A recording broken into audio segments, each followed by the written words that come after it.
যদি আমরা শিক্ষিত হতাম তাহলে ওই প্যান্ট আর শার্ট সেলাই করে উন্নত হওয়া যায় না। প্যান্ট শার্ট সেলাই করে উন্নত হওয়া গেলে আমেরিকা ইউরোপও প্যান্ট শার্ট সেলাই করা জানে। তারা যদি পারমাণবিক বম বানানো জানে তো প্যান্ট শার্ট সেলাই করা জানে না ভাই? জানে না? জানে না? জানে। তাহলে যে আমেরিকা ইউরোপ পারমাণবিক বম তৈরি করতে পারছে, বাংলাদেশের কাছে কি ঠেকা পড়েছে প্যান্ট শার্ট বানিয়ে নিতে হবে, আর সেই প্যান্ট শার্ট বানিয়ে বাংলাদেশ বলবে আমি উন্নত হয়ে গেছি? জি না। এই প্যান্ট শার্ট বানানোর জন্য, সেলাইয়ের জন্য আপনি যে মজুরি চান, এত কম মজুরিতে দুনিয়াতে আর কেউ গোলামি দাসত্ব করে না। তো এত কম মজুরিতে আপনি গোলামি করেন, দাসত্ব করেন, তাই আপনার থেকে কিনতেছে। এবার আপনি প্রবাসীদের কথা বলেন, জরিপ করেন। সৌদি, কুয়েত, কাতার, বাহরাইনে যত প্রবাসী চাকরি করতেছে, আমি কখনই প্রবাসী ভাইদের কষ্ট দেওয়ার উদ্দেশ্য বলছি না, তারা কোন লেভেলে চাকরি করতেছে, কোন লেভেলে। এমনকি ইন্ডিয়ান, পাকিস্তানিদের চাইতেও নিম্ন লেভেলে আমাদের বাংলাদেশি ভাইয়েরা চাকরি করে। অন্তত ইন্ডিয়ানরা তো অন্তত দুবাইয়ে গেলে হোটেলের ম্যানেজার পোস্টে অন্তত ইন্ডিয়ানদের পাবেন। যে যত দুবাইয়ের হোটেল আছে, রেস্টুরেন্ট আছে, সবগুলোর ম্যানেজার পোস্টে অন্তত ইন্ডিয়ানরা আছে।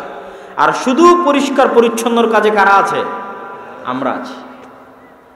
যেমন মদিনা ইসলামী বিশ্ববিদ্যালয়ের ক্লাসরুমে বসে আছি, তা আমরা যখন মদিনা ইসলামী বিশ্ববিদ্যালয়ের ক্লাসরুমে বসে থাকি, তখন যখন আমাদের ক্লাসটা পরিষ্কার করার জন্য আমাদের বাংলাদেশি ভাইয়েরা আসে, অবশ্যই এই কাজটা নিম্নমানের কাজ নয়, পরিষ্কার পরিচ্ছন্ন করা ভালো কাজ।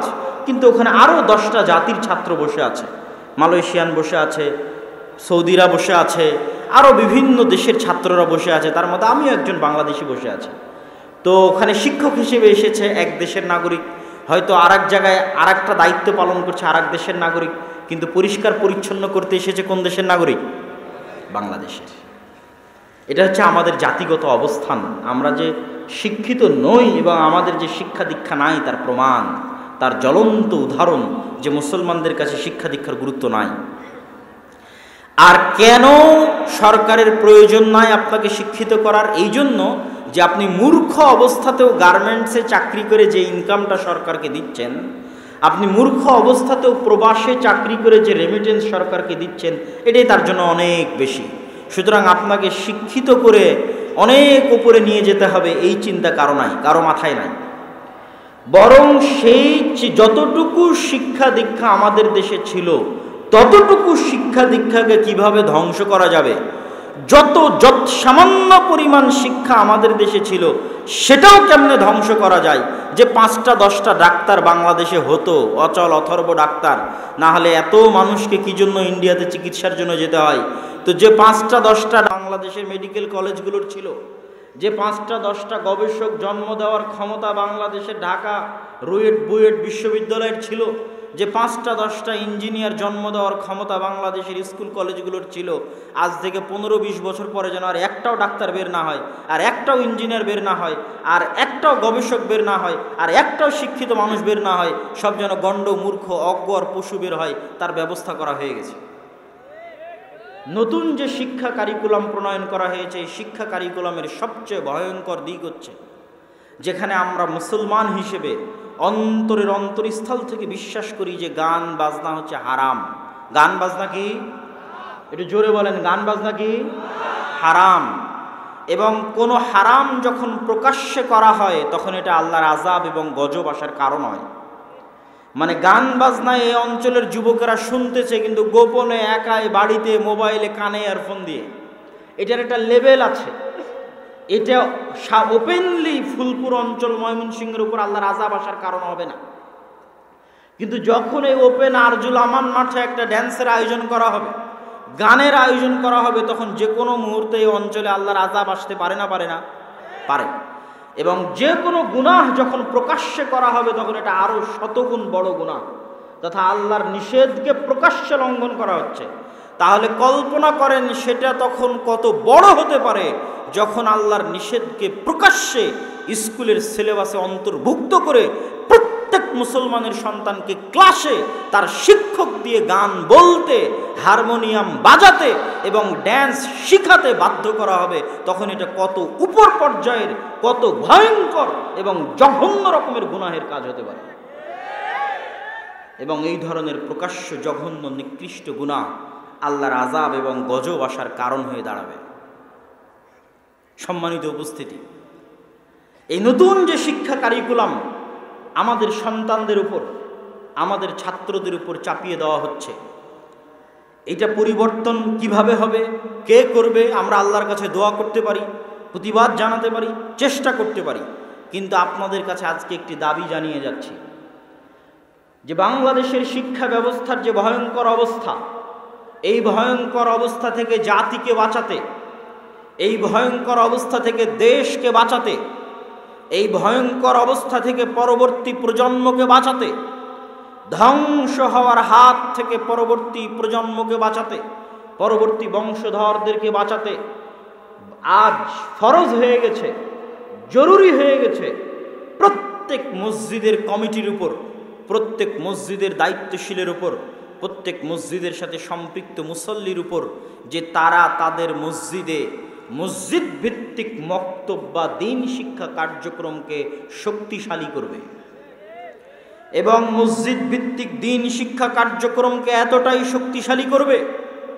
যেন কোনো মুসলমানের সন্তান স্কুলের বারান্দায় ততক্ষণ পর্যন্ত পা না দেয় যতক্ষণ পর্যন্ত সে মসজিদ থেকে দ্বীনের মৌলিক জ্ঞান না শিখে যাচ্ছে, দ্বীনের মৌলিক জ্ঞান অর্জন না করে যাচ্ছে। এই মক্তব আমাদের বাপদাদারা চালু করেছিল আজ থেকে 150-200 বছর আগে, ব্রিটিশ আমলে। ব্রিটিশদের শিক্ষানীতি থেকে বাঁচতে, ব্রিটিশদের শিক্ষা কারিকুলাম থেকে বাঁচতে, মুসলমানদের সন্তানদের মৌলিক দ্বীন শিক্ষা নিশ্চিত করার লক্ষ্যে আপনাদের আদি পুরুষরা মসজিদে মক্তব চালু করেছিল। আজ আবার সেই দিন ফিরে এসেছে, আজ আবার সেই সময় ফিরে এসেছে। আজ স্কুল, কলেজ, বিশ্ববিদ্যালয়ে আপনার সন্তানকে প্রকাশ্যে অবৈধ সম্পর্কের প্রতি উৎসাহিত করা হবে। আজ প্রকাশ্যে গান বাজনা এবং নাচ শেখানো হবে। এরকম ভয়ঙ্কর অবস্থা থেকে আপনার সন্তান সন্ততিকে বাঁচাতে, দেশের সন্তান সন্ততিকে বাঁচাতে, পরবর্তী বংশধরদেরকে বাঁচাতে, পরবর্তী প্রজন্মকে বাঁচাতে সকলের জন্য জরুরি, ফরজ, যে কোনো মূল্যে মসজিদ ভিত্তিক দ্বীন শিক্ষা প্রত্যেক মসজিদে বাস্তবায়ন করতে হবে। এবং যে অবহেলিত মক্তবগুলো রয়েছে, অবহেলিত মক্তবগুলোকে চাঙ্গা করতে হবে। দরকার হয় ইমাম এবং মুয়াজ্জিনকে আলাদা করে হাদিয়া এবং বেতন দিতে হবে। ভালো উন্নত মানের সিলেবাস এবং ট্রেনিং দিয়ে তাদের শিক্ষার ব্যবস্থা করতে হবে।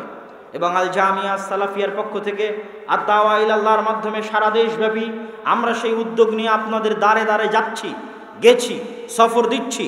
এখন পর্যন্ত 130-এর অধিক মসজিদে আমি আব্দুল্লাহ বিন আব্দুর রাজ্জাক সফর করেছি শুধু মসজিদ ভিত্তিক দ্বীন শিক্ষা বাস্তবায়ন করার লক্ষ্যে, আলহামদুলিল্লাহ।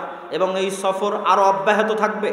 এবং এই মসজিদ ভিত্তিক দ্বীন শিক্ষা বাস্তবায়নের লক্ষ্যে আদ-দাওয়া ইলাল্লাহের পক্ষ থেকে আমাদের সিলেবাস প্রণয়ন করা সম্পন্ন। সেই সিলেবাসের উপর আগামী 16 ডিসেম্বর থেকে আমাদের ট্রেনিং শুরু হবে। এবং এই মক্তবের অভ্যন্তরীণ ম্যানেজমেন্ট সিস্টেম কিভাবে পরিচালিত হবে তাও আমাদের প্রস্তুত করা সম্পূর্ণ।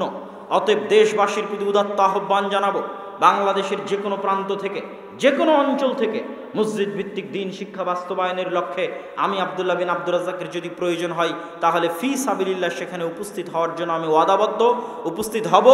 আপনারা যারা আজকে এখানে উপস্থিত হয়েছেন সবাই, যারা শুনছেন দূর দূরান্ত থেকে, অনলাইন থেকে, তাদের প্রতি উদাত্ত আহ্বান জানাই, জামিয়া সালাফিয়ার সাথে যোগাযোগ করে, আদ-দাওয়া ইলাল্লাহর সাথে যোগাযোগ করে দেশ বাঁচাতে, জাতি বাঁচাতে, পরবর্তী প্রজন্মকে রক্ষা করতে আমাদের যে সিলেবাস এবং শিক্ষক ট্রেনিং আছে সেটি নিয়ে প্রত্যেক মসজিদে শক্তিশালীভাবে মসজিদে মক্তব গড়ে তুলতে হবে। এমনও মসজিদ দেখেছি যেই মসজিদে এসি আছে, টাইলস আছে, মসজিদে সকল সুব্যবস্থা আছে, কিন্তু মসজিদে মক্তব বা দ্বীন বা কোরআন শিক্ষার কোনো ব্যবস্থা নেই। তখন আমি মসজিদ কমিটিকে বলতে বাধ্য হয়েছি যে মসজিদ কমিটি তার মসজিদে 24 ঘন্টার মধ্যে দ্বীন শিক্ষার ব্যবস্থা চালু না করবে, মক্তব ব্যবস্থা প্রণয়ন শক্তিশালী না করবে, ওই মসজিদ কমিটিকে 24 ঘন্টার মধ্যে পদত্যাগ করতে হবে। এবং এটাও বলে এসেছি যদি আপনাদের অর্থনৈতিক সমস্যা থাকে তাহলে মসজিদের এসি খুলে বাজারে বিক্রি করে কোরআন শিক্ষার ব্যবস্থা করেন, মসজিদের টাইলস খুলে বাজারে বিক্রি করে কোরআন শিক্ষার ব্যবস্থা করেন, এক বেলা না খেয়ে থেকে সেই টাকা দিয়ে মসজিদে দ্বীন শিক্ষার ব্যবস্থা করেন। না হলে ভবিষ্যৎ প্রজন্মের উপর গজব আসবেই আসবে। ইয়া কওমি লা আসআলুকুম আলাইহি আজরা ইন আজরিয়া ইল্লা আলাল্লাযী ফাতারানি, হে আমাদের কওম, আমি তোমাদেরকে যে কথা বলছি এই কথার বিনিময়ে কোনো প্রতিদান চাই না। নবীরা তাদের কওমকে বলতেন, কিন্তু আমি যেটা বলছি সেটা যদি তোমরা না মানো তাহলে তোমাদের উপর আল্লাহর গজব আসবে।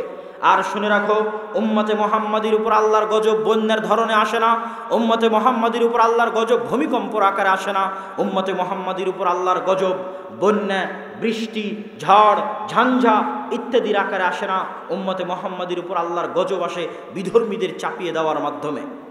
আল্লাহ সুবহানাহু ওয়া তাআলা হালাকু খা এবং চেঙ্গিস খাকে বাগদাদের মানুষের উপর চাপিয়ে দিয়ে একদিনে লক্ষ লক্ষ বাগদাদের মুসলমানদের হত্যা করেছে হালাকু খা, চেঙ্গিস খা।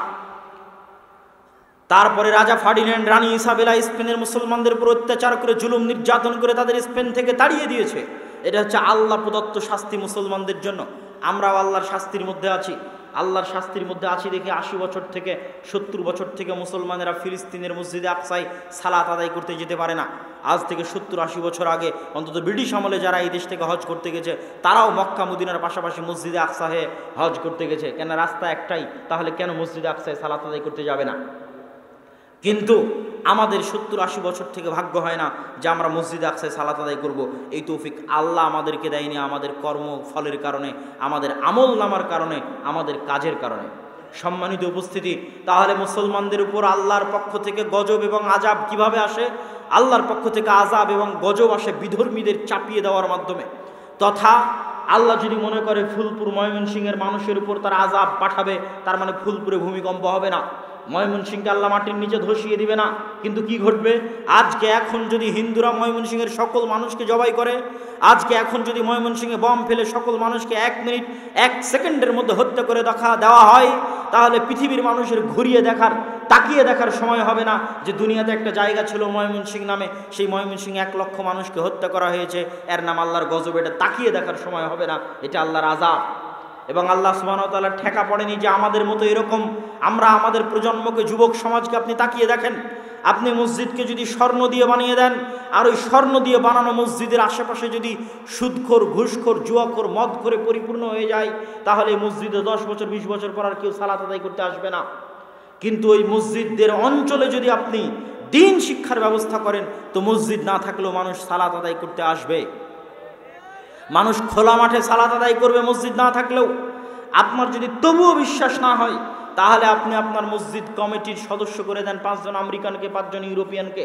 ওরা আপনার মসজিদে যদি 5 টাকা থাকে তো 2 টাকা শিক্ষার জন্য ব্যয় করবে। এই বুদ্ধি তাদের আছে।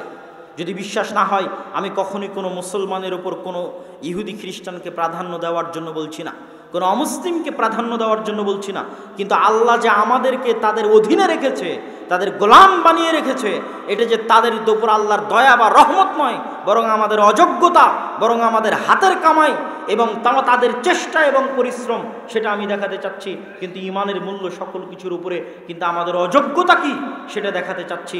আপনি যদি এখনও যান, ইংল্যান্ডের বাসে উঠলেও দেখবেন মানুষ বই পড়তেছে, ট্রেনে উঠলেও দেখবেন মানুষ বই পড়তেছে, পার্কে গেলেও দেখবেন মানুষ বই পড়তেছে। গোটা বাংলাদেশ খুঁজে আপনি পাবেন না যে কেউ কোথাও বই পড়তেছে। এটা একটা ছোট্ট আপনাকে উদাহরণ দিলাম, এরকম অসংখ্য উদাহরণ আছে। শিক্ষা নিয়ে কেমনে কাজ করতে হয় এটা তারা জানে। বাংলাদেশের সর্বশ্রেষ্ঠ শিক্ষা প্রতিষ্ঠান এখনো তাদের নিয়ন্ত্রিত, শ্রেষ্ঠ শিক্ষা প্রতিষ্ঠানগুলো তাদের নিয়ন্ত্রিত। শিক্ষার কি গুরুত্ব আছে, কি মূল্য আছে, সেটা দেখতে হলে আপনি দেখেন ব্র্যাককে। সারা বাংলাদেশে 25 থেকে 30 হাজার স্কুল পরিচালনা করে ব্র্যাক। ভাঙ্গা বেড়া ভাঙ্গা স্কুল দিয়ে সারা বাংলাদেশে তারা স্কুল পরিচালনা করছে, ছোট্ট বাচ্চাদের শিক্ষা দিচ্ছে।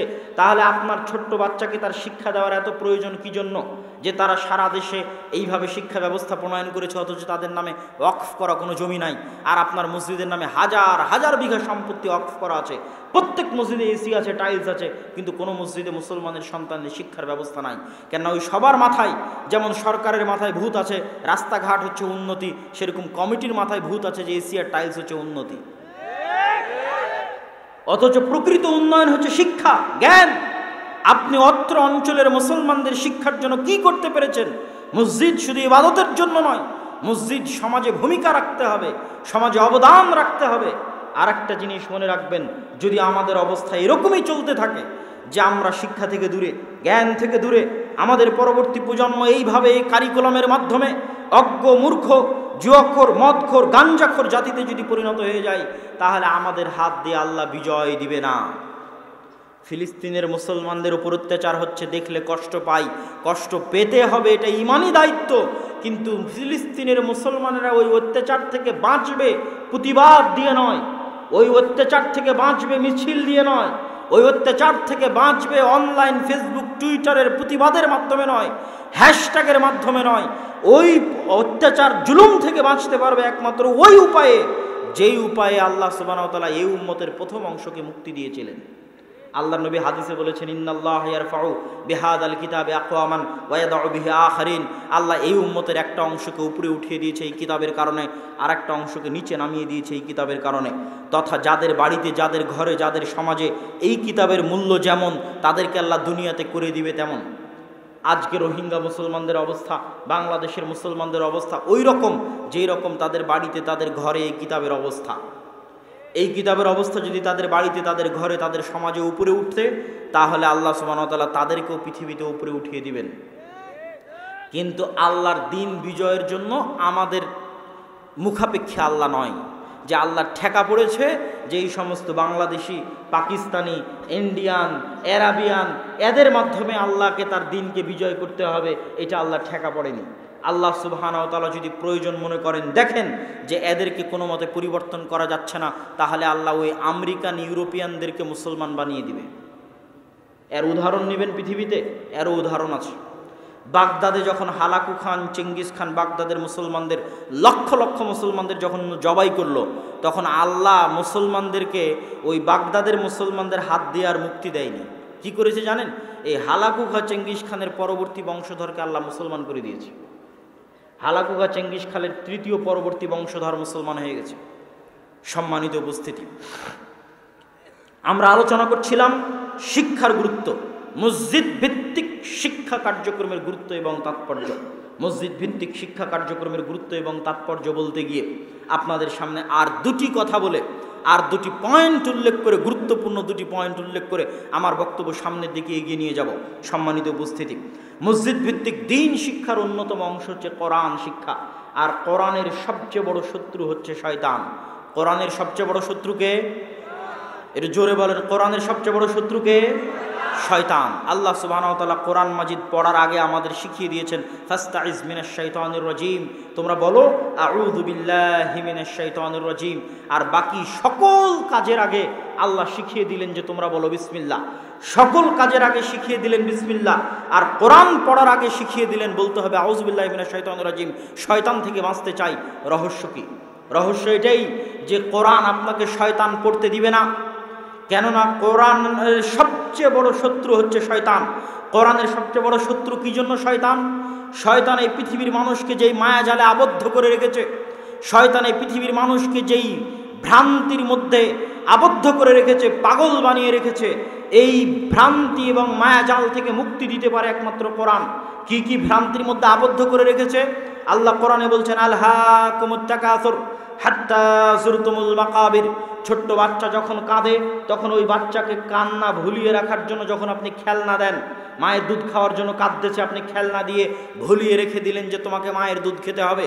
ঠিক তেমনি শয়তান আদম সন্তানকে ভুলিয়ে রাখে দুনিয়ার চাকচিক্য দিয়ে। যুয়্যিনা লাহুমুশ শাইতানু মা কানু ইয়ামালুন। শয়তান তাদের সামনে সৌন্দর্য করে পেশ করে তারা যা করে। সকালে ঘুমিয়ে আছে, ওর নিজের ইচ্ছায় ঘুমিয়ে নাই, শয়তান তার সামনে সুন্দর করে পেশ করেছে যে ঘুমিয়ে থাকার কত মজা। সে গান শুনছে, তার নিজের ইচ্ছায় গান শুনছে না, শয়তানের প্ররোচনায় গান শুনছে। শয়তান তার সামনে সকল কিছুকে সুন্দর করে পেশ করেছে। এই দুনিয়ার চাকচিক্য মোহ মায়া দিয়ে শয়তান তাকে একটা জিনিসই ভুলিয়ে রাখতে চায়, আর সেটা হচ্ছে মৃত্যু। যে মানুষ কোনোদিন মারা যাবে এই কথা যেন মানুষ স্মরণ করতে না পারে। এটা কে ভুলিয়ে রাখতে চায়? জোরে বলেন, কে ভুলিয়ে রাখতে চায়? শয়তান ভুলিয়ে রাখতে চায় যে আমরা কোনোদিন মারা যাব। অসংখ্য যুবক আছে ঘুমাতে ঘুমাতেও মোবাইল চালায়, ঘুম থেকে উঠেও মোবাইল চালায়। এর কি কোনো সুযোগ আছে এটা স্মরণ করার যে সে মারা যাবে? কোনো সুযোগ নাই এটা স্মরণ করার যে সে মারা যাবে। আর এটাই হচ্ছে শয়তানের ষড়যন্ত্র। সম্মানিত উপস্থিতি, আল্লাহ সুবহানাহু ওয়া তাআলা শয়তানকে এক আজীব শক্তিশালী ভয়ঙ্কর ক্ষমতা দিয়ে রেখেছেন যে শয়তান সরাসরি আমাদের অন্তরে মেসেজ করতে পারে, শয়তান সরাসরি আমাদের অন্তরে বার্তা দিতে পারে। কল দিতে হয় না, ফোন করতে হয় না, চিঠি লিখতে হয় না, মোবাইলে মেসেজ দিতে হয় না, সরাসরি অন্তরে পাঠিয়ে দেয়। ইউয়াসবিসু ফি সুদুরিন নাস, সরাসরি মানুষের অন্তরে পাঠিয়ে দেয়। এই জন্য এটা শয়তানের সবচেয়ে বড় ভয়ঙ্কর অস্ত্র, যে মানুষ জানে না কোনটা তার ইচ্ছা আর কোনটা শয়তানের প্ররোচনা, কেউ জানে না। নাফসে মুতমাইন্নাহ, নাফসে লাওয়ামা, নাফসে আম্মারা, সব বিপদে প্রত্যেক নাফস বিপদে শয়তান 24 ঘন্টা প্রতিনিয়ত তাকে প্ররোচনা দিচ্ছে ভ্রান্তির পথের দিকে নিয়ে যাওয়ার জন্য। আর এটা শয়তানের ওয়াদা। শয়তান ওয়াদা করতে গিয়ে কোরআনে আল্লাহ শয়তানের পক্ষ থেকে বলছে, ওয়ালা উদিল্লান্নাহুম ওয়ালা আমুরান্নাহুম ওয়ালা, আমি অবশ্যই আদম সন্তানকে পথ ভ্রষ্ট করব, আমি অবশ্যই আদম সন্তানকে অন্যায়ের কাজে আদেশ দিব। ফাবিমা আগুয়াইতানি লাআকুদান্নাহুম সিরাতাকাল মুস্তাকিম, আমি অবশ্যই আদম সন্তানের সিরাতে মুস্তাকিমে চলার পথে বাধা হয়ে দাঁড়াবো। এই জন্য আল্লাহ কোরআনে বলেছে, ইন্নাশ শাইতানা লাকুম আদুউম মুবিন, শয়তান তোমাদের প্রকাশ্য শত্রু। শয়তান কোনো কাল্পনিক চরিত্রের নাম নয়, শয়তান একটা বাস্তব চরিত্র, যার কথা বলতে গিয়ে রাসূল সাল্লাল্লাহু আলাইহি সাল্লাম বলেছেন, ইয়াজরি মাজরাদ দাম, শয়তান মানুষের রক্ত কণিকার মধ্যে চলতে পারে, মানুষের রগে রগে চলতে পারে। অতএব শয়তান আমাদেরকে কন্ট্রোল করতে চায়, আমাদেরকে তার গোলাম বানাতে চায়, আমাদেরকে তার দাস বানাতে চায়।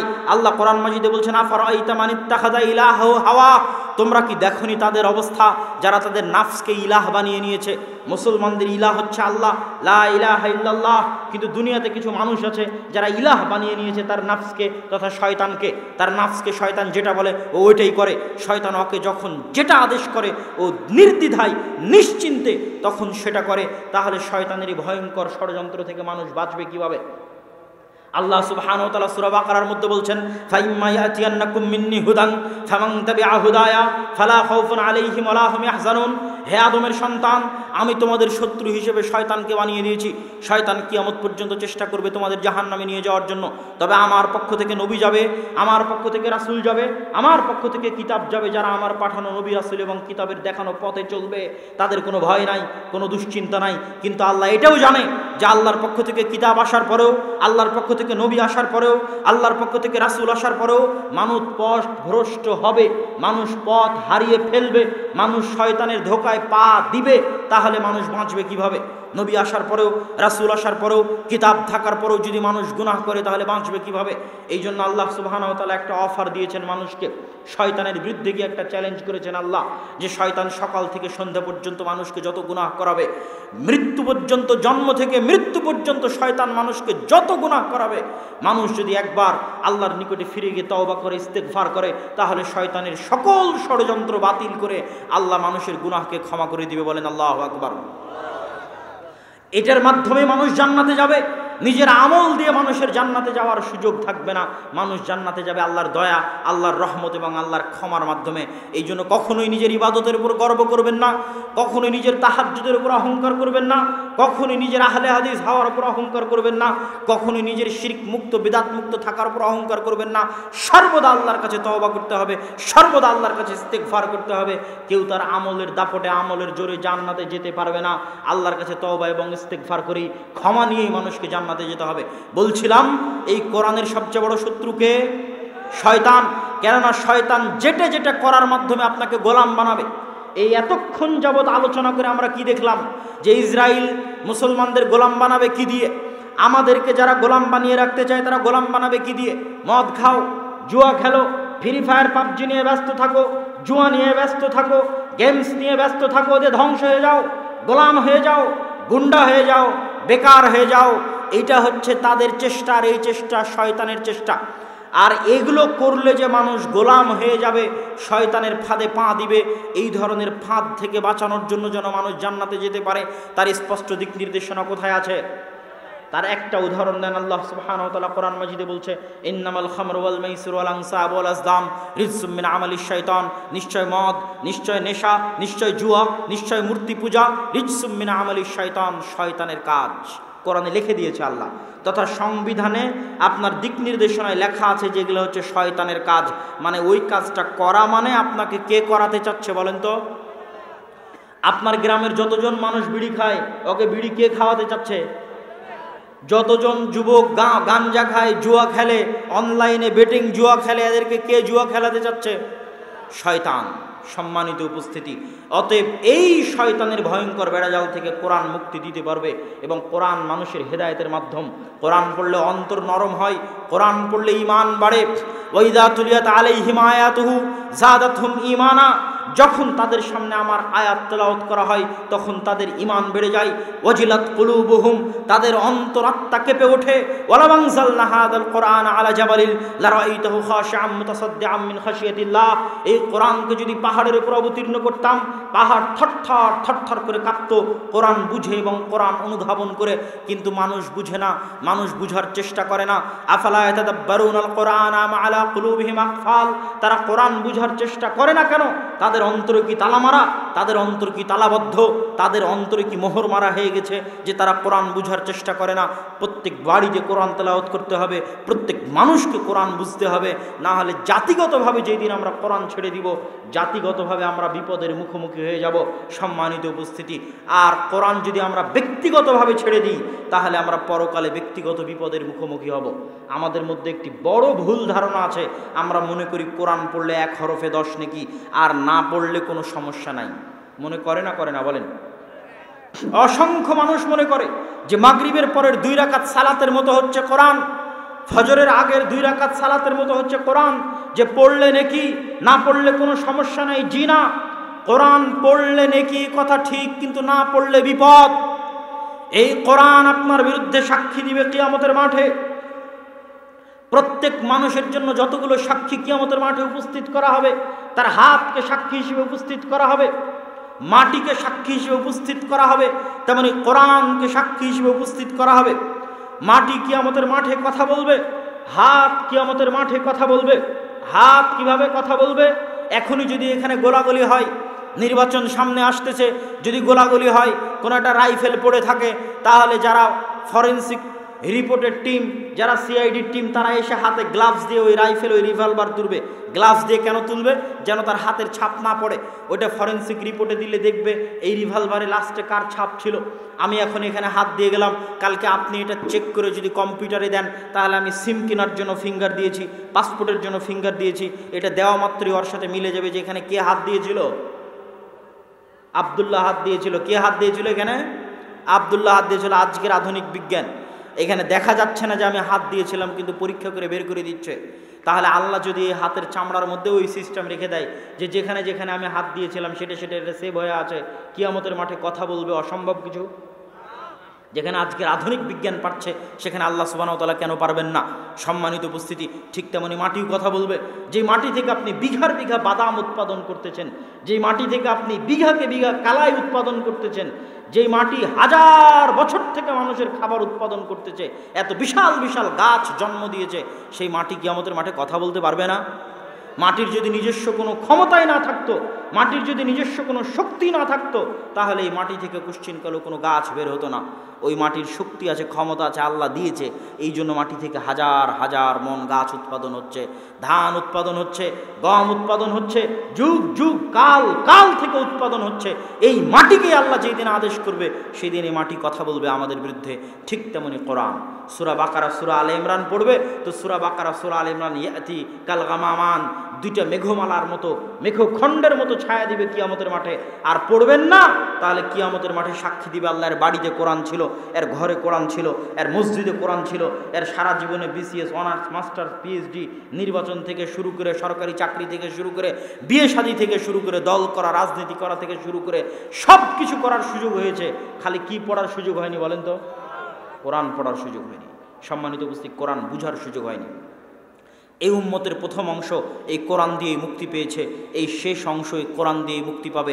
ওমর ইবনুল খাত্তাব রাদিয়াল্লাহু তাআলা আনহু আল মসজিদ আল আকসা বিজয় করেছেন, তার কারণ হচ্ছে তাদের মধ্যে কোরআন ছিল, কোরআন পড়তেন, বুঝতেন এবং আমল করতেন। আর আজকে আমরা অধপতিত, নির্যাতিত এবং মজলুম এই কারণে যে আমরা হচ্ছে দিনের শিক্ষা থেকে, কোরআনের শিক্ষা থেকে দূরে চলে গেছি। সম্মানিত উপস্থিতি, আমার এই বক্তব্যের আমি সামারি আপনাদের সামনে পেশ করে দিই, সারমর্ম আপনাদের সামনে পেশ করে দিই। সারমর্ম হচ্ছে, আমরা যদি পরবর্তী প্রজন্মকে বাঁচাতে চাই, এই যে আমাদের সামনে আমাদের দাওয়া ইলাল্লাহর যে সিলেবাস, মক্তব, মসজিদ ভিত্তিক মক্তবের জন্য যে গতানুগতিক মক্তবগুলোতে শুধুমাত্র কোরআন শিক্ষার ব্যবস্থা করা হয়, তো আমরা শুধু কোরআন শিক্ষার ব্যবস্থা তো রেখেছি, তার পাশাপাশি কিভাবে তারা মৌলিক দিন শিখতে পারবে তারও ব্যবস্থা আমরা রেখেছি। এই এই শিক্ষাগুলো যেন আপনাদের প্রত্যেক মক্তবে প্রত্যেক মসজিদে ছড়িয়ে যায়, এটার উদ্যোগ নিতে হবে।